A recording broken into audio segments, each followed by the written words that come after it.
ਜੇ ਪਰਾਲੀ ਨੂੰ ਅੱਗ ਲਾਉਂਦੇ ਆ ਤੇ ਉਹਦੇ ਨਾਲ ਸਿਰਫ ਇੱਕ ਹਵਾ ਨਹੀਂ ਦੂਸ਼ਿਤ ਹੁੰਦੀ, ਉਹਦੇ ਨਾਲ ਤਿੰਨੇ ਸਰੋਤਾਂ 'ਤੇ ਅਸਰ ਹੁੰਦਾ।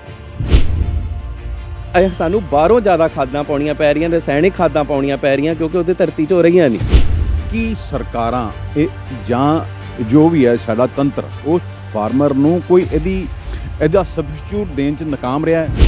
ਪ੍ਰੋਬਲਮ ਆ ਰਹੀ ਹੈ ਥੋੜ੍ਹੀ ਜਿਹੀ ਉਹ ਕਿਤੇ ਆ ਕਿ ਜਿਹੜੇ ਤੇ ਆ ਜ਼ਿਆਦਾ ਲੈਂਡ ਹੋਲਡਿੰਗ ਵਾਲੇ ਫਾਰਮਰਸ, ਉਹ ਤਾਂ ਇੰਨੇ ਭਾਰੇ ਸੰਦ ਲੈ ਲੈਂਦੇ ਨੇ, ਵਰਤੇ ਵੀ ਜਾਂਦੇ ਨੇ, ਉਹ ਯੂਜ਼ ਵੀ ਕਰ ਰਹੇ ਨੇ। ਜਿਹੜਾ ਤੇ ਛੋਟਾ ਕਿਸਾਨ ਆ 2-3 ਕਿੱਲੇ ਵਾਲਾ, ਮੁਸੀਬਤ ਉਹਨੂੰ ਇਹ ਹੁੰਦੀ ਆ ਕਿ ਉਹ ਉਸ ਨੂੰ ਕਿਵੇਂ ਕਰੇ। ਜੇ ਉਹ ਜੋ ਸੈਂਟਰ ਗਵਰਨਮੈਂਟ ਨੇ ਪੈਸਾ 1134 ਕਰੋੜ ਰੁਪਏ ਆਉਂਦਾ ਮਸ਼ੀਨਾਂ ਖਰੀਦਣ ਵਾਸਤੇ, ਬਹੁਤ ਸਾਰਾ ਪੈਸਾ ਖਾ ਲਿਆ ਜਾਂਦਾ। ਇਹਦੇ ਵਾਸਤੇ ਮੈਂ ਇਹ ਕਹੂੰਗਾ ਕਿ ਜੇ ਸਾਰਾ ਕੁਝ ਸਹੀ ਹੋ ਸਕਦਾ ਹੁੰਦਾ, ਜੇ ਹੋ ਜੇ ਤੇ ਮੈਂ ਕਹਿੰਦਾ ਕਿ ਸੋਨੇ 'ਤੇ ਸੁਹਾਗਾ ਵਾ ਕਿ ਸਾਰਾ ਕੁਝ ਜਿਹੜਾ ਵਾ ਜਿੱਥੋਂ ਜਿੰਨਾ ਆਇਆ ਜਿੱਥੇ ਤੱਕ ਪਹੁੰਚਣਾ ਚਾਹੀਦਾ ਉੱਥੇ ਪਹੁੰਚੇ। ਜਿੰਨਾ ਚਿਰ ਵਿੱਚੋਂ ਇਹ ਜਿਹੜੀਆਂ ਲੂਪ ਹੋਲਸ ਖਤਮ ਨਹੀਂ ਹੋਣਗੇ ਉਹਨਾਂ ਚਿਰ ਇਹ ਸਹੀ ਨਹੀਂ ਹੋ ਸਕਦਾ। ਝੋਨੇ ਦੀ ਕਟਾਈ ਸ਼ੁਰੂ ਹੋ ਚੁੱਕੀ ਹੈ ਤੇ ਝੋਨੇ ਦੀ ਕਟਾਈ ਤੋਂ ਬਾਅਦ ਪਰਾਲੀ ਜਿਹੜੀ ਖੇਤਾਂ 'ਚ ਰਹਿ ਜਾਂਦੀ ਹੈ ਉਹ ਹਮੇਸ਼ਾ ਹੀ ਵੱਡਾ ਮੁੱਦਾ ਰਿਹਾ ਹੈ। ਕਿਸਾਨ ਪਰਾਲੀ ਨੂੰ ਅੱਗ ਲਾ ਦਿੰਦੇ ਨੇ, ਬਹੁਤ ਸਾਰੇ ਜਿਹੜੇ ਹੈ ਜ਼ਮੀਨ ਦੇ ਜਿਹੜੇ ਚੰਗੇ ਤੱਤਵ ਨੇ ਉਹ ਵੀ ਜਿਹੜੇ ਉਹਦੇ ਨਾਲ ਸੜ ਜਾਂਦੇ ਨੇ, ਖਰਾਬ ਹੋ ਜਾਂਦੇ ਨੇ। ਐਸਾ ਵੀ ਕਿਹਾ ਜਾਏ ਨਾਈਟ੍ਰੋਜਨ ਤੇ ਪੋਟਾਸ਼ ਵੀ ਕਰੋੜਾਂ ਦੀ ਜਿਹੜੀ ਉਹ ਵੀ ਸੜ ਜਾਂਦੀ ਹੈ। ਜਿਹੜਾ ਵਾਤਾਵਰਨ ਪ੍ਰਦੂਸ਼ਿਤ ਹੁੰਦਾ ਉਹ ਵੱਖਰਾ, ਕਈ ਤਰ੍ਹਾਂ ਦੀਆਂ ਬਿਮਾਰੀਆਂ ਹੁੰਦੀਆਂ। ਆਖਰਕਾਰ ਸਭ ਤੋਂ ਵੱਡਾ ਕਿਸਾਨਾਂ ਦਾ ਇਹ ਵੀ ਸਵਾਲ ਰਿਹਾ ਕਿ ਕਿਸਾਨ ਕਰਨ ਕੀ, ਕਿਉਂਕਿ ਉਹਨਾਂ ਦਾ ਇਹ ਕਹਿਣਾ ਕਿ ਪਰਾਲੀ ਨੂੰ ਅੱਗ ਲਾਉਣਾ ਸਾਡੀ ਮਜਬੂਰੀ ਹੈ, ਪਰ ਕੀ ਮਜਬੂਰੀ ਜਿਹੜੀ ਹੈ ਉਹ ਆਉਣ ਵਾਲੀ ਪੀੜ੍ਹੀਆਂ ਲਈ ਖਤਰਨਾਕ ਹੋ ਸਕਦੀ ਹੈ।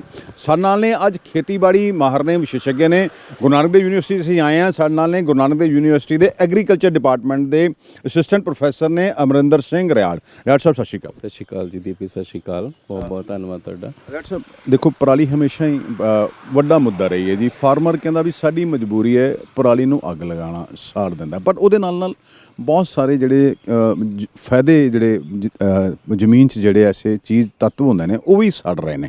ਅਤੇ ਤੁਹਾਨੂੰ ਕੀ ਲੱਗ ਰਿਹਾ ਵੀ ਇਹਦਾ ਕੀ ਨੁਕਸਾਨ ਹੈ ਅਤੇ ਇਹਦਾ ਕਰਨਾ ਕੀ ਚਾਹੀਦਾ?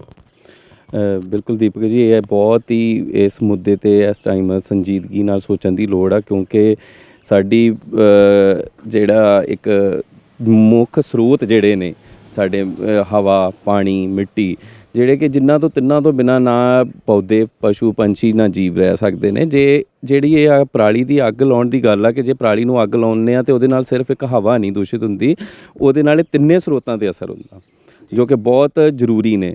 ਇਹਦੇ ਵਿੱਚ ਇਸ ਤਰ੍ਹਾਂ ਕਿ ਜੇ ਅੱਗ ਲਾਉਣ ਦੇ ਨਾਲ ਕੀ ਹੁੰਦਾ ਕਿ ਇੱਕ ਤਾਂ ਹਵਾ ਦੇ ਵਿੱਚ ਤਾਂ ਦੂਸ਼ਿਤ ਹੁੰਦਾ, ਜਿਹੜਾ ਲੋਕਲ ਇਨਵਾਇਰਮੈਂਟ ਆ ਉਹ ਤਾਂ ਇਫੈਕਟਡ ਹੁੰਦਾ ਹੀ ਹੁੰਦਾ। ਅਸੀਂ ਜ਼ਰੂਰ ਕਈ ਵਾਰ ਇਹ ਕਹਿ ਦਿੰਦੇ ਹਾਂ ਵੀ ਇਹ ਕਿਸਾਨ ਵੀ ਆਪਣੀ ਜਗ੍ਹਾ ਠੀਕ ਨੇ ਕਿ ਉਹਨਾਂ ਕੋਲ ਕੋਈ ਸਬਸਟੀਟਿਊਟ ਨਹੀਂ ਸੀਗਾ ਇਸ ਪ੍ਰਤੀ। ਇਹ ਵੀ ਹੈ ਨਾ ਜੀ, ਦੇਖੋ ਕੱਲਾ ਉਹ ਸਾਹ ਜਿਹੜਾ ਲੈਂਦੇ ਉਹ ਤਾਂ ਸਾਰੇ ਲੈਂਦੇ, ਇਹ ਤਾਂ ਹੈਗਾ ਨਹੀਂ ਐਵੇਂ ਫਾਰਮਰ ਨਹੀਂ ਲੈਂਦਾ ਜਾਂ ਫਾਰਮਰ ਦੇ ਬੱਚੇ ਸਾਹ ਨਹੀਂ ਲੈਂਦੇ। ਉਹ ਜਿਹੜਾ ਦੂਸ਼ਿਤ ਹੋ ਰਿਹਾ ਉਹ ਸਾਹ ਤੇ ਸਾਰੇ ਲੈਂਦੇ ਨੇ। ਅਕਸਰ ਤਾਂ ਉਹ ਸਾਡੀ ਸਿਹਤ ਵੀ ਖਰਾਬ ਹੋ ਰਹੀ ਹੈ। ਪਰ ਇਹਦੇ ਵਿੱਚ ਮੈਂ ਨਾਲ ਹੀ ਇਹ ਗੱਲ ਕਹਿਣਾ ਚਾਹੂੰਗਾ ਕਿ ਇਕੱਲੀ ਇੱਕ ਪਰਾਲੀ ਲਾਉਣ ਨਾਲ ਹੀ ਸਿਰਫ ਇੱਕ ਵਾਤਾਵਰਨ ਨਹੀਂ ਦੂਸ਼ਿਤ ਹੋ ਰਿਹਾ। ਕਿਸਾਨਾਂ ਦਾ ਵੀ ਇੱਕ ਪੁਆਇੰਟ ਹੁੰਦਾ ਸੀਗਾ ਕਿ ਸਿਰਫ ਇਸੇ ਕਰਕੇ ਨਹੀਂ, ਬਹੁਤ ਸਾਰੀ ਇੰਡਸਟਰੀਜ਼ ਆ, ਉਹਨੂੰ ਨਜ਼ਰ ਅੰਦਾਜ਼ ਨਹੀਂ ਕੀਤਾ ਜਾ ਸਕਦਾ ਕਿ ਦੂਸ਼ਿਤ ਦਾ ਕਾਰਨ ਇਕੱਲਾ ਪਰਾਲੀ ਨਹੀਂ ਹੈ, ਪਰ ਕੁਝ ਹਿੱਸੇ ਤੱਕ ਉਹਦੇ ਨਾਲ ਕਿਉਂਕਿ ਕਹਿੰਦੇ ਨਹੀਂ ਹੈ ਕਿ ਆਪਾਂ ਹੁਣ ਕਿਉਂਕਿ ਜੇ ਪਰਾਲੀ ਨੂੰ ਅੱਗ ਲੱਗੂਗੀ, ਜਿਸ ਜਗ੍ਹਾ 'ਚ ਅਸੀਂ ਰਹਿ ਰਹੇ ਹਾਂ ਪਹਿਲਾਂ ਤਾਂ ਉੱਥੇ ਜਾ ਕੇ ਅਸਰ ਹੋਊਗਾ ਨਾ, ਅਤੇ ਅਸੀਂ ਉੱਥੇ ਰਹਿ ਰਹੇ ਹਾਂ, ਸੋ ਸਾਨੂੰ ਆਪਣਾ ਇਸ ਬਾਰੇ ਸੋਚਣਾ ਚਾਹੂਗਾ। ਅਤੇ ਇਹਦੀ ਗੱਲ ਇਹਦੇ 'ਚ ਨਾ ਕੁਝ ਸਮੇਂ ਤੋਂ ਮੈਂ ਦੇਖਿਆ ਕਿਸਾਨਾਂ ਨਾਲ ਸਾਡੀ ਗੱਲਬਾਤ ਵੀ ਹੋਈ ਆ, ਉਹ ਵੀ ਇਸ ਚੀਜ਼ ਤੋਂ ਮਤਲਬ ਕਿ ਨਕਾਰਦੇ ਨਹੀਂ ਗਏ ਕਿ ਅਸੀਂ ਇਹਨੂੰ ਨਹੀਂ ਕਰਨਾ ਚਾਹੁੰਦੇ। ਉਹ ਚਾਹੁੰਦੇ ਨੇ ਕਿ ਸਾਨੂੰ ਕੋਈ ਇੱਕ ਸਹੀ ਹੱਲ ਮਿਲ ਅਤੇ ਅਸੀਂ ਇਸ ਨੂੰ ਅਡੋਪਟ ਕਰ ਸਕੀਏ। ਪਰ ਅੱਜ ਕੱਲ੍ਹ ਮੈਂ ਪਹਿਲਾਂ ਇਹ ਗੱਲ ਕਰਨਾ ਚਾਹਾਂਗਾ ਕਿ ਇਹਦੇ ਨਾਲ ਨੁਕਸਾਨ ਕੀ ਹੁੰਦੇ ਨੇ, ਫਿਰ ਅਸੀਂ ਇਸ ਪਾਸੇ ਜਾਵਾਂਗੇ ਵੀ ਉਹਦੇ ਕੀ ਹੱਲ ਨੇ। ਮੈਂ ਇਹ ਕਹਿਣਾ ਚਾਹਾਂਗਾ ਕਿ ਜਿਹੜੀ ਪਰਾਲੀ ਨੂੰ ਅੱਗ ਲਾਉਣ ਨਾਲ, ਜਿਵੇਂ ਕਿ ਪਹਿਲਾਂ ਗੱਲ ਕੀਤੀ ਹੈ ਕਿ ਹਵਾ ਤਾਂ ਦੂਸ਼ਿਤ ਹੁੰਦੀ ਹੈ। ਤੁਸੀਂ ਵੇਖਿਆ ਹੋਣਾ ਕਿ ਬਹੁਤ ਸਾਰੇ ਰਸਤੇ ਦੇ ਲਾਗੇ ਅੱਗ ਲੱਗਣ ਨਾਲ ਐਕਸੀਡੈਂਟ ਹੋ ਜਾਂਦੇ ਨੇ।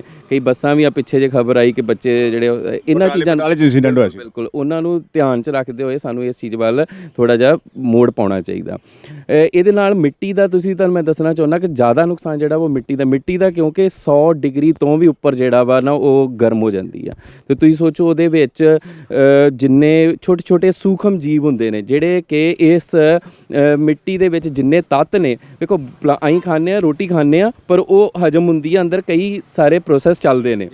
ਇਸ ਤਰ੍ਹਾਂ ਹੀ ਜਿਹੜਾ ਪੌਦਾ ਵਾ ਉਹ ਸਿੱਧੀ ਤੱਤ ਨਹੀਂ ਲੈਂਦਾ, ਉਹਨਾਂ ਤੱਤਾਂ ਨੂੰ ਲੈਣ ਵਾਸਤੇ ਸੂਖਮ ਜੀਵ ਉਹਨੂੰ ਅਵੇਲੇਬਲ ਕਰਾਉਂਦੇ ਨੇ ਵੀ ਉਹ ਸੂਖਮ ਜੀਵ ਉਹਦੇ 'ਚ ਬਦਲਦੇ ਨੇ ਕਿ ਉਹ ਜਿਹੜੇ ਪੌਦੇ ਨੇ ਉਹ ਤੱਤ ਲੈ ਸਕਣ। ਮਤਲਬ ਕੁਦਰਤ ਨੇ ਇੱਕ ਐਸਾ ਸਿਸਟਮ ਬਣਾਇਆ, ਨਹੀਂ ਬਣਾਇਆ ਕੁਦਰਤ ਨੇ ਵੀ ਤੁਸੀਂ ਫਸਲ ਬੀਜੀ ਹੈ ਤੇ ਉਹਦੇ ਨਾਲ ਉਹਨੂੰ ਕਿਸ ਤਰ੍ਹਾਂ ਉਹਨੂੰ ਖੁਰਾਕ ਮਿਲਣੀ ਹੈ, ਉਹ ਕਿਸ ਤਰ੍ਹਾਂ ਉਹਨੇ ਵਧਣਾ ਹੈ, ਕੁਦਰਤ ਦੇ ਇੱਕ ਸਿਸਟਮ ਬਣਾਇਆ, ਉਹ ਕੁਦਰਤੀ ਜਿਹੜਾ ਸਿਸਟਮ ਹੈ ਉਹ ਵੀ ਖਰਾਬ ਹੋ ਰਿਹਾ। ਬਿਲਕੁਲ, ਜਿਹੜਾ ਇੱਕ ਗਲਣਾ ਸੜਨਾ ਜਿਹਨੂੰ ਅਸੀਂ ਕਹਿ ਦਿੰਦੇ ਹਾਂ, ਜੇ ਕੋਈ ਪਰਾਲੀ ਆ ਜਾਂ ਉਹਨਾਂ ਦਾ ਜਿਹੜਾ ਬਾਕੀ ਰਹਿੰਦ ਖੂੰਦ ਰਹਿ ਗਈ ਆ ਉਹਨੂੰ ਜੇ ਆਪਾਂ ਜ਼ਮੀਨ ਦੇ ਵਿੱਚ ਉਹ ਰਹਿ ਜਾਏਗੀ ਤਾਂ ਉਹ ਹੌਲੀ ਹੌਲੀ ਉਹ ਜਿਹੜੇ ਸੂਖਮ ਜੀਵ ਆ ਉਹਨੂੰ ਡੀਕੰਪੋਜ਼ ਆਪਾਂ ਕਹਿੰਦੇ ਹਾਂ, ਜਾਂ ਜਿਹਨੂੰ ਕਹਿੰਦੇ ਗਲ ਸੜ ਕੇ ਉਹ ਹੌਲੀ ਹੌਲੀ ਜਿਹੜੇ ਤੱਤ ਨੇ ਨਾਈਟ੍ਰੋਜਨ, ਫਾਸਫੋਰਸ, ਹੋਰ ਵੀ ਬਹੁਤ ਸਾਰੇ ਨੇ ਜਿਹੜੇ ਕਿ ਇਹਦੇ ਜੀਵਨ ਚੱਕਰ 'ਚ ਜ਼ਰੂਰੀ ਹੁੰਦੇ ਨੇ, ਉਹਨਾਂ ਨੂੰ ਉਹ ਪੌਦੇ ਲਈ ਤਿਆਰ ਕਰਕੇ ਦਿੰਦੇ ਨੇ ਕਿ ਤੂੰ ਇਹ ਖਾਊਗਾ ਤੇ ਉਹ ਵੱਡਾ ਹੋਊਗਾ।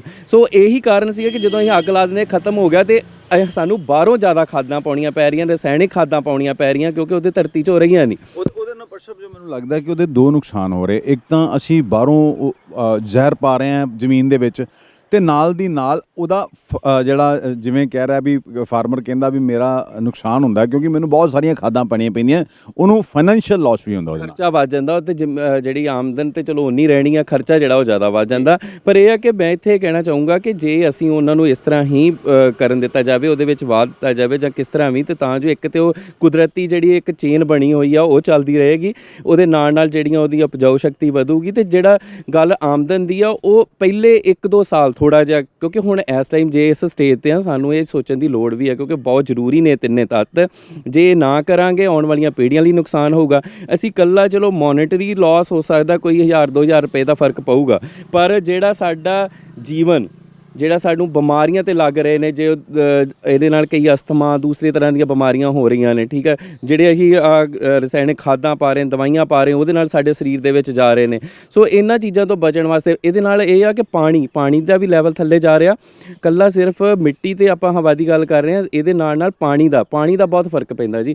ਪਾਣੀ ਜੇ ਅਸੀਂ ਰਹਿੰਦ ਖੂੰਦ ਜਿੰਨਾ ਵੀ ਆ ਡਰਾਈ ਰਹਿੰਦ ਖੂੰਦ ਇਹਨੂੰ ਵਿੱਚ ਪਾਵਾਂਗੇ ਤਾਂ ਉਹਦੇ 'ਚ ਜਿਹੜੀ ਮਿੱਟੀ ਦੀ ਸ਼ਕਤੀ ਆ ਕਿ ਪਾਣੀ ਨੂੰ ਸਾਂਭ ਕੇ ਰੱਖਣ ਦੀ ਜ਼ਿਆਦਾ ਹੋ ਜਾਂਦੀ ਆ, ਉਹਦੇ ਨਾਲ ਉਹਦਾ ਪੋਲੀ ਜਿਹਨੂੰ ਆਪਾਂ ਕਹਿੰਦੇ ਜ਼ਮੀਨ ਜਿਹੜੀ ਪੋਲੀ ਹੋ ਜਾਂਦੀ ਆ ਤੇ ਉਹ ਜਿਹੜਾ ਪੌਦੇ ਨੇ ਉਹਨਾਂ ਨੂੰ ਵਧੀਆ ਤਰ੍ਹਾਂ ਉਹਨਾਂ ਦੀ ਜਿਹੜੀ ਆ ਪਰਵਰਿਸ਼ ਹੁੰਦੀ ਆ ਤੇ ਉਹਦੀ ਫਿਰ ਉਹਦੀ ਸ਼ਾਇਦ ਜਿਹੜੀ ਰੀਚਾਰਜ ਦੀ ਹੈ, ਵਾਟਰ ਹਾਰਵੈਸਟਿੰਗ ਦੀ ਉਹਦੀ ਸ਼ਕਤੀ ਉਹ ਵੀ ਵੱਧ ਜਾਂਦੀ, ਉਹਦੇ ਨਾਲ ਮਤਲਬ ਕਿ ਉਹ ਪਾਣੀ ਆਪਣੇ ਵਿੱਚ ਜਜ਼ਬ ਕਰਕੇ ਵੀ ਰੱਖੂਗੀ ਕਿ ਸਾਨੂੰ ਬਹੁਤ ਜਲਦੀ ਮੋਟਰ ਚਲਾ ਕੇ ਪਾਣੀ ਦੇਣ ਦੀ ਲੋੜ ਨਹੀਂ ਉਸ ਫਸਲ ਨੂੰ, ਜਿੰਨਾ ਕਿ ਉਹ ਉਹਦੇ ਵਿੱਚ ਹੀ ਕੰਜ਼ਰਵ ਕਰਕੇ ਰੱਖਦੀ ਆ। ਅੱਛਾ ਇਹ ਦੇਖੋ ਲੰਬੇ ਸਮੇਂ ਤੋਂ ਇਹ ਜਿਹੜੀ ਹੈ ਚੱਲ ਰਿਹਾ ਪਰਾਲੀ ਨੂੰ ਨਾ ਸਾੜੋ, ਲੰਬੇ ਸਮੇਂ ਤੋਂ ਚੱਲ ਰਿਹਾ ਕਿਉਂਕਿ ਤੁਸੀਂ ਯੂਨੀਵਰਸਿਟੀ 'ਚ ਪੜ੍ਹਾਉਂਦੇ ਵੀ ਹੋ, ਕੁਝ ਫਾਰਮਰਾਂ ਨੂੰ ਤੁਸੀਂ ਟ੍ਰੇਨਿੰਗ ਵੀ ਦਿੰਦੇ ਹੋ। ਫਾਰਮਰ ਦਾ ਇਹ ਕਹਿਣਾ ਕਿ ਉਹਨੂੰ ਮਜਬੂਰਨ ਪਰਾਲੀ ਨੂੰ ਅੱਗ ਲਾਉਣੀ ਪੈਂਦੀ। ਇਹਦਾ ਪਹਿਲਾਂ ਮੇਰਾ ਇਹ ਸਵਾਲ ਹੈ ਵੀ ਕੀ ਇੰਨਾ ਹੀ ਕਹਿਣਾ ਉਹ ਆਪਣੀ ਜ਼ਿੰਮੇਵਾਰੀ ਤੋਂ ਭੱਜ ਜਾਂਦਾ, ਇਹਦੇ ਨਾਲ ਵੀ ਕੀ ਸਰਕਾਰਾਂ ਇਹ ਜਾਂ ਜੋ ਵੀ ਹੈ ਸਾਡਾ ਤੰਤਰ ਉਹ ਫਾਰਮਰ ਨੂੰ ਕੋਈ ਇਹਦਾ ਸਬਸਟੀਟਿਊਟ ਦੇਣ 'ਚ ਨਾਕਾਮ ਰਿਹਾ, ਤਾਂ ਕਰਕੇ ਵੀ ਫਾਰਮਰ ਇਹਦੇ 'ਤੇ ਥੋੜ੍ਹਾ ਚਾਨਣਾ ਪਾਓ। ਬਿਲਕੁਲ, ਕਿਸਾਨ ਜਿਹੜਾ ਵਾ ਨਾ, ਕਿਸਾਨ ਇੱਕ ਕਹੀਏ ਕਿ ਅਸੀਂ ਉਹਨਾਂ ਕਰਕੇ ਅਸੀਂ ਆ, ਠੀਕ ਹੈ ਜੀ, ਕਿਉਂਕਿ ਕਿਸਾਨ ਸਾਰਾ ਕੁਝ ਕਰ ਰਿਹਾ ਵਾ ਤੇ ਉਹਦੇ ਵਾਸਤੇ ਅਸੀਂ ਉਹਦੇ ਕੋਲ ਬਹੁਤ ਕੁਝ ਸਿੱਖਦੇ ਹਾਂ, ਤਾਂ ਅਸੀਂ ਕੁਝ ਕਰਦੇ ਹਾਂ ਵੀ ਆਹ ਮੁਸ਼ਕਿਲ ਆ।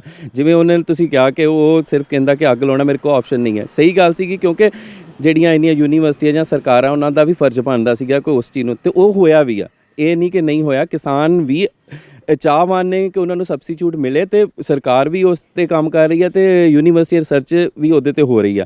ਹੁਣ ਇਹਦਾ ਹੱਲ ਨੇ ਕਿ ਜਿਵੇਂ ਹੁਣ ਪਰਾਲੀ ਜਿਹੜੀ ਰਹਿੰਦ ਖੂੰਦ ਆ ਉਹਦੇ ਅੱਗੇ ਆਉਣੀ ਹੈ ਕਣਕ ਬੀਜਣੀ। ਅਸੀਂ ਜਿਹੜਾ ਕਣਕ ਦਾ ਨਾੜ ਹੁੰਦਾ ਉਹ ਤਾਂ ਚਲੋ ਤੂੜੀ ਬਣ ਜਾਂਦੀ ਆ ਤੇ ਉਹ ਲਗਭਗ ਸਾਰਾ 70-80% ਵਰਤੇ ਜਾਂਦਾ। ਜਿਹੜੀ ਪਰਾਲੀ ਦੀ ਮੁਸੀਬਤ ਆ ਤਾਂ ਉਹਦੇ ਵਾਸਤੇ ਕੀ ਕੀਤਾ ਕਿ ਹੁਣ ਕਾਫੀ ਸਾਡੀ ਜਿਹੜੀ ਬਿਜਾਈ ਵਾਸਤੇ ਜਿਨ੍ਹਾਂ ਨੂੰ ਆਪਾਂ ਹੈਪੀ ਸੀਡਰ, ਸੁਪਰ ਸੀਡਰ, ਇਸ ਤਰੀਕੇ ਨਾਲ ਜਿਹੜੀ ਹੈ ਨਾ ਉਹ ਬਿਜਾਈ ਕੀਤੀ ਜਾ ਰਹੀ ਹੈ, ਤਾਂ ਜੋ ਜਿਹੜੀ ਰਹਿੰਦ ਖੂੰਦ ਆ ਉਹਦੇ ਵਿੱਚ ਹੀ ਮਿਕਸ ਕਰਕੇ ਤੇ ਉਹਦੇ ਨਾਲ ਹੀ ਬਿਜਾਈ ਕਰ ਦਿੱਤੀ ਜਾਂਦੀ ਹੈ। ਤੇ ਬਹੁਤ ਸਾਰੇ 1-2 ਨਾ ਮੇਰੇ ਕੈਂਪ ਲੱਗੇ ਇੱਧਰ ਕਿਸਾਨਾਂ ਦੇ ਐਗਰੀਕਲਚਰ ਵਿਭਾਗ ਦੇ ਨਾਲ ਜਿਹੜਾ ਸਰਕਾਰੀ, ਤੇ ਉੱਥੇ ਅਸੀਂ ਦੇਖਿਆ 80 ਤੋਂ 90% ਜਿਹੜੇ ਕਿਸਾਨ ਸੀ ਉਸ ਚੀਜ਼ ਨੂੰ ਅਡੋਪਟ ਕਰ ਚੁੱਕੇ ਹੋਏ ਨੇ। ਪ੍ਰੋਬਲਮ ਆ ਰਹੀ ਹੈ ਥੋੜ੍ਹੀ ਜਿਹੀ ਉਹ ਕਿਤੇ ਆ ਕਿ ਜਿਹੜੇ ਤੇ ਆ ਜ਼ਿਆਦਾ ਲੈਂਡ ਹੋਲਡਿੰਗ ਵਾਲੇ ਫਾਰਮਰਸ, ਉਹ ਤਾਂ ਇੰਨੇ ਭਾਰੇ ਸੰਦ ਲੈ ਲੈਂਦੇ ਨੇ, ਵਰਤੇ ਵੀ ਜਾਂਦੇ ਨੇ, ਉਹ ਯੂਜ਼ ਵੀ ਕਰ ਰਹੇ ਨੇ। ਜਿਹੜਾ ਤੇ ਇੱਕ ਛੋਟਾ ਕਿਸਾਨ ਆ 2-3 ਕਿੱਲੇ ਵਾਲਾ, ਮੁਸੀਬਤ ਉਹਨੂੰ ਇਹ ਹੁੰਦੀ ਆ ਕਿ ਉਹ ਉਸ ਨੂੰ ਕਿਵੇਂ ਕਰੇ। ਤੇ ਇੱਕ ਨਾਲ ਦੀ ਨਾਲ ਹੀ ਜਿਨ੍ਹਾਂ ਨੇ ਸਬਜ਼ੀਆਂ ਲਗਾਉਣੀਆਂ ਇਸ ਫੇਜ਼ ਦੇ ਵਿੱਚ ਨਾ, ਹੁਣ 1509 ਲੱਗੀ ਆ ਜਿਹੜੀ ਛੋਟੀ ਹੈ, ਤਾਂ ਉਹ ਸ਼ੋਰਟ ਡਿਊਰੇਸ਼ਨ ਵੈਰਾਈਟੀ ਆ, ਉਸ ਤੋਂ ਬਾਅਦ ਵਿੱਚ ਉਹਨਾਂ ਨੇ ਸਬਜ਼ੀ ਲਾ ਕੇ ਫਿਰ ਕਣਕ ਲਾਉਣੀ ਹੁੰਦੀ ਆ। ਸੋ ਉਸ ਥੋੜ੍ਹੇ ਸਮੇਂ ਦੇ ਵਿੱਚ ਉਹ ਖੇਤ ਨੂੰ ਨਾਲੇ ਸਬਜ਼ੀ ਵਾਸਤੇ ਜਿਹੜਾ ਖੇਤ ਆ ਬਹੁਤ ਹੀ ਫਾਈਨ ਕੁਆਲਿਟੀ ਦਾ ਚਾਹੀਦਾ, ਇਸ ਕਰਕੇ ਉਨੀ ਜਿਹੜੀ ਆ ਸਫਾਈ ਨਹੀਂ ਹੋ ਸਕਦੀ, ਤਾਂ ਕਰਕੇ ਉਹਨਾਂ ਨੂੰ ਇਹ ਥੋੜ੍ਹੀ ਜਿਹੀ ਦਿੱਕਤ ਆਉਂਦੀ ਆ।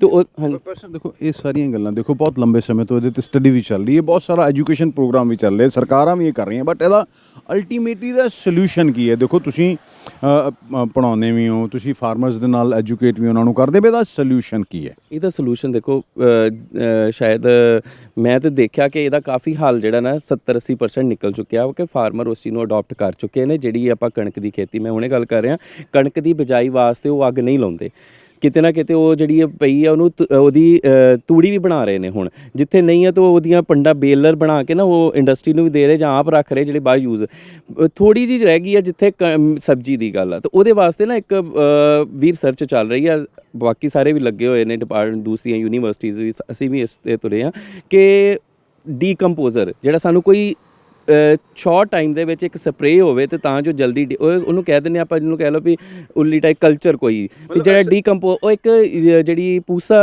ਨੇ ਇੱਕ ਰਿਲੀਜ਼ ਵੀ ਕੀਤਾ ਸੀਗਾ, ਬਟ ਉਹਦੇ 'ਚ ਚੱਕਰ ਕੀ ਪੈਂਦਾ ਸੀ, ਉਹ ਡੀਕੰਪੋਜ਼ਿੰਗ ਲਈ ਨਾ ਜ਼ਿਆਦਾ ਟਾਈਮ ਲੈ ਰਿਹਾ। ਅੱਛਾ, ਮੈਂ ਜਿੰਨਾ ਕੁ ਮੈਂ ਸਮਝ ਰਿਹਾ ਪ੍ਰਸ਼ਾ ਵੀ ਇਸ ਤਰ੍ਹਾਂ ਦੀ ਕੋਈ ਚੀਜ਼ ਤਿਆਰ ਕੀਤੀ ਜਾ ਰਹੀ ਹੈ ਵੀ ਜਿਹਦੇ ਨਾਲ ਜੋ ਵੀ ਰਹਿੰਦ ਖੂੰਹਦ ਬਚ ਜਾਂਦੀ ਹੈ ਉਹ ਜਲਦੀ ਮਿੱਟੀ 'ਚ ਮਿਲ ਜਾਏ, ਉਹਦਾ ਮਤਲਬ ਜੋ ਵੀ ਹੈ, ਕਿਉਂਕਿ ਫਿਲਹਾਲ ਤਾਂ ਫਾਰਮਰ ਦਾ ਇਹ ਕਹਿਣਾ ਕਿ ਉਹਨੂੰ ਜਦੋਂ ਇਹ ਸਾਂਭਦਾ ਜਾਂ ਉਹਨੂੰ ਅੱਗ ਨਹੀਂ ਲਾਉਂਦਾ, ਉਹਨੂੰ ਬਹੁਤ ਸਾਰਾ ਨੁਕਸਾਨ ਝੇਲਣਾ ਪੈਂਦਾ।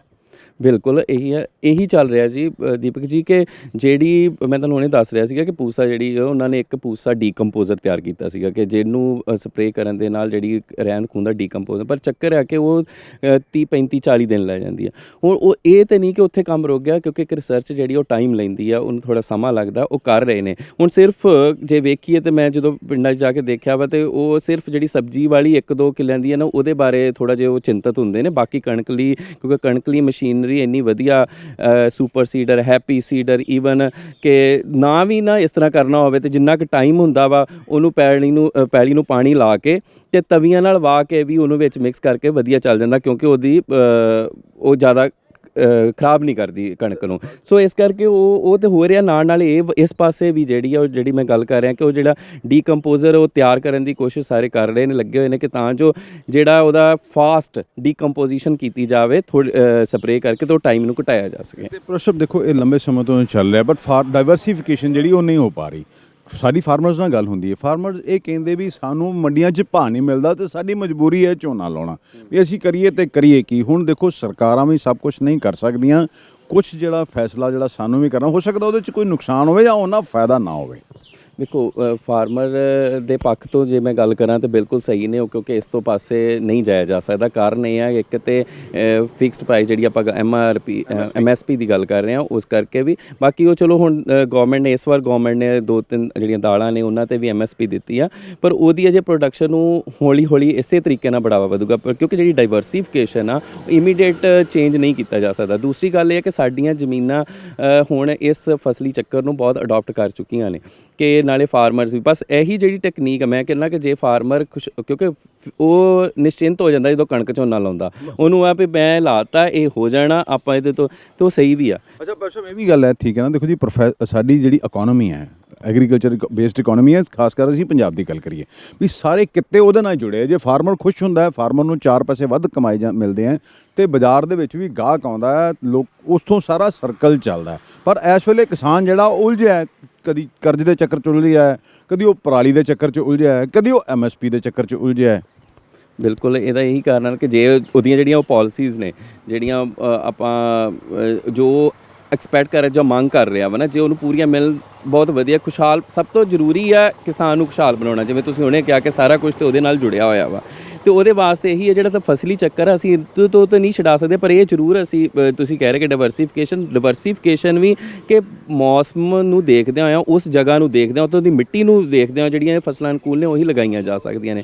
ਬਾਕੀ ਰਹੀ ਗੱਲ ਕਿ ਜਿਹੜਾ ਹਰ ਕਿਸੇ ਇਨਸਾਨ ਨੇ ਰੋਟੀ ਖਾਣੀ ਆ, ਆਟਾ ਜ਼ਰੂਰੀ ਆ, ਚੌਲ ਵੀ ਖਾਂਦਾ, ਪਰ ਬਾਕੀ ਚੀਜ਼ਾਂ ਨੂੰ ਡੇਲੀ ਨਹੀਂ ਕਰ ਸਕਦਾ, ਮਤਲਬ ਕਿ ਉਹ ਡੇਲੀ ਉਹਨੂੰ ਨਹੀਂ ਲੈ ਸਕਦਾ ਵੀ ਜੇ ਸਪੋਜ਼ ਕਰੀਏ ਅਸੀਂ ਇਹਨੂੰ ਕਹੀਏ ਵੀ ਰੋਟੀ ਛੱਡ ਕੇ ਚੌਲ ਛੱਡ ਕੇ ਤੇ ਤੂੰ ਰੋਜ਼ ਇੱਕੋ ਹੀ ਚੀਜ਼ ਖਾ, ਫਰੂਟ ਹੀ ਖਾਈ ਜਾ, ਫਰੂਟ ਖਾ ਲਾ ਜਾਂ ਤੂੰ ਦਾਲ ਹੀ ਖਾਈ ਜਾ, ਮਤਲਬ ਵੀ ਉਹ ਲਗਾ ਦੈਟ ਇਜ਼ ਨਾਟ ਪੋਸੀਬਲ ਨਾ। ਇਸ ਕਰਕੇ ਜਿਹੜਾ ਇਹ ਜ਼ਰੂਰੀ ਆ, ਤੇ ਨਾਲੇ ਇਹਦੇ ਨਾਲ ਕੋਈ ਡਾਊਟ ਵੀ ਨਹੀਂ ਪੰਜਾਬ ਜਿਹੜਾ ਸੈਂਟਰ ਪੂਲ ਨੂੰ ਕਿੰਨਾ 40 ਤੋਂ 50% ਤੱਕ ਦੇ ਰਿਹਾ।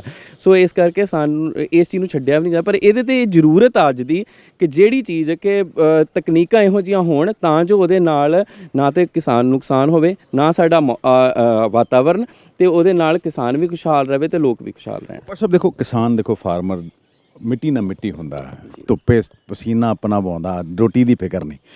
ਸੈਂਟਰ ਗਵਰਨਮੈਂਟ ਨੇ ਇੱਕ ਪਾਲਿਸੀ ਲਿਆਂਦੀ ਸੀ ਵੀ ਇਹਨਾਂ ਦੀ ਜਿਹੜੀ ਪਰਾਲੀ ਨੂੰ ਟਿਕਾਣੇ ਲਾਉਣ ਵਾਸਤੇ ਕੁਝ ਮਸ਼ੀਨਰੀ ਖਰੀਦੀ ਜਾਏ, ਉਹਦੇ ਲਈ ਪੈਸਾ ਵੀ ਬਹੁਤ ਪੰਜਾਬ ਸਰਕਾਰ ਨੂੰ ਦਿੱਤਾ ਗਿਆ। ਪਰ ਜਿਹੜੀ ਸਰਕਾਰ ਨੂੰ ਦਿੱਤਾ ਗਿਆ ਪੈਸਾ ਤੇ ਸਾਰੇ ਲੀਡਰ ਹਜਮ ਕਰ ਗਏ, ਕੁਝ ਅਫਸਰ ਖਾ ਗਏ। ਹੁਣ ਉਹਦੀ ਇਨਕੁਆਇਰੀ ਚੱਲ ਰਹੀ ਹੈ। ਮਤਲਬ ਕਿ ਸਾਡੇ ਲੀਡਰਾਂ ਨੂੰ ਜਾਂ ਇਹ ਨਹੀਂ ਬਲਦੀ ਇਹ ਪੈਸੇ ਵੀ ਨੋਟ ਹੀ ਚਾਹੀਦੇ ਨੇ, ਵੀ ਇਹਨਾਂ ਨੂੰ ਕਿਸੇ ਨਾਲ ਕੋਈ ਲੈਣਾ ਦੇਣਾ ਨਹੀਂ ਹੈ। ਇਹਦੇ ਤੇ ਮੈਂ ਚਾਹੂੰਗਾ ਥੋੜੀ ਟਿੱਪਣੀ ਕਰੋ। ਵੇਖੋ ਇਹ ਜਿਹੜਾ ਤੁਸੀਂ ਪ੍ਰਸ਼ਨ ਪੁੱਛਿਆ ਥੋੜ੍ਹਾ ਜਿਹਾ ਕਹਿ ਲਓ ਵੀ ਰਾਜਨੀਤਿਕ ਪੱਖ ਤੇ ਚੱਲ ਗਿਆ। ਮੈਂ ਇਹਦੇ ਤੇ ਬਹੁਤਾ ਜ਼ਿਆਦਾ ਨਹੀਂ ਇਹ ਕਹਿਣਾ ਚਾਹੁੰਦਾ ਕਿ ਤੁਸੀਂ ਹਰ ਕੋਈ ਇਸ ਚੀਜ਼ ਬਾਰੇ ਭਾਲੀ ਭਾਂਤ ਜਾਣਦਾ ਵਾ, ਪਰ ਫਿਰ ਵੀ ਮੈਂ ਕਹੂੰਗਾ ਕਿ ਜਿਹੜੀ ਉਹਨਾਂ ਨੇ ਇਹ ਸਕੀਮਸ ਹੈ ਬਹੁਤ ਸਾਰੇ ਪਿੰਡਾਂ ਜਾ ਕੇ ਦੇਖੀਏ ਤੇ ਟੈਕਨੋਲੋਜੀ ਚੱਲ ਵੀ ਰਹੀ ਆ। ਔਰ ਮੈਂ ਨਹੀਂ ਚਾਹੁੰਦਾ ਤੁਸੀਂ ਨਾ ਕਹੋ, ਮੇਰਾ ਇਹ ਸਵਾਲ ਹੈ ਭਾਈ, ਮੇਰਾ ਇਹ ਪ੍ਰਸ਼ਨ ਹੈ ਵੀ ਜੇ ਉਹ ਜੋ ਸੈਂਟਰ ਗਵਰਨਮੈਂਟ ਨੇ ਪੈਸਾ 1134 ਕਰੋੜ ਰੁਪਏ ਆਂਦਾ ਮਸ਼ੀਨਾਂ ਖਰੀਦਣ ਵਾਸਤੇ, ਬਹੁਤ ਸਾਰਾ ਪੈਸਾ ਖਾ ਲਿਆ ਜਾਂਦਾ।